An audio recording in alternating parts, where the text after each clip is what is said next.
Hi friends, ఈరోజైతే chicken curry చేద్దాం అనుకుంటున్నాను ఫ్రెండ్స్. లంచ్కి అయితే చికెన్ అయితే మంచిగా క్లీన్ అయితే చేసి పక్కన పెట్టేస్తున్నాను. ఆ తర్వాత ఉప్పు, కారం, పసుపు, అల్లం వెల్లిపాయ పేస్ట్ వేసి అయితే మంచిగా కలిపేసుకుంటున్నానండి.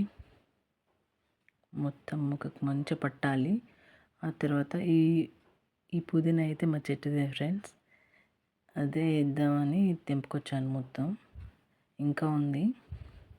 ఆ తర్వాత మసాలాకైతే గసాలు, సాజీరా, మిరియాలు, దాల్చిన చెక్క, లవంగాలు ఇవైతే వేయించి పెట్టేసుకున్నాను ఫ్రెండ్స్. నేనైతే ఇలాగే వేస్తాను కర్రీలో.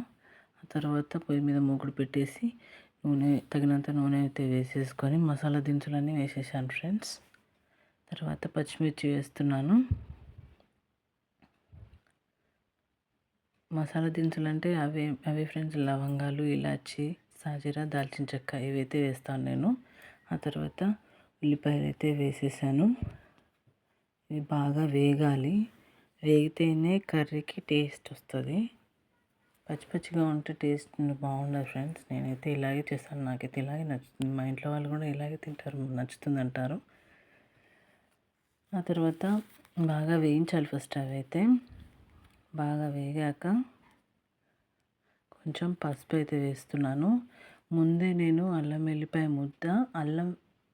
ఎల్లిపాయ ముద్ద రెండు కలిపి వేసేసాను. అది క్లిప్ మిస్ అయింది ఫ్రెండ్స్.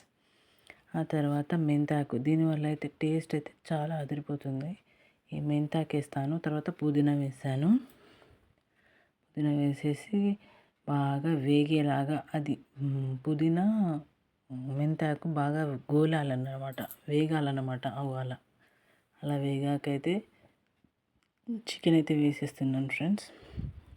చికెన్ వేసేసి బాగా కలిపేసుకోవడమే. ఇంకా అలా కలిపేసుకోవాలి. అది కలిపేసుకున్న తర్వాత మూత అయితే పెట్టేశాను. మూత అయితే పెట్టేసుకొని ఒక 5 నిమిషాల తర్వాత చూస్తే వాటర్ ఎలా బయటకు వచ్చింది చూసారు కదా. అసలు వాటరే వేయలేదు నేను. దాన్ని అయితే ఒక్కసారి కలిపేసుకుందాం. ఒక్కసారి కలిపేసుకొని ఆ తర్వాత ముందుగా దంచి పెట్టుకున్న గసగసాలు, మసాలా దినుసులు పొడి అయితే వేసేస్తున్నాను ఫ్రెండ్స్. వేసాక ముందుగా దంచి పెట్టుకున్న అది వేసాక ధనియాల పొడి అయితే వేస్తున్నాను. ధనియాల పొడి అయితే వేసేసాను. ఒక 2 టేబుల్ స్పూన్లు అయితే వేస్తాను నేనైతే ధనియాల పొడి. కలిపేసిన తర్వాత ఇలా ఉంది.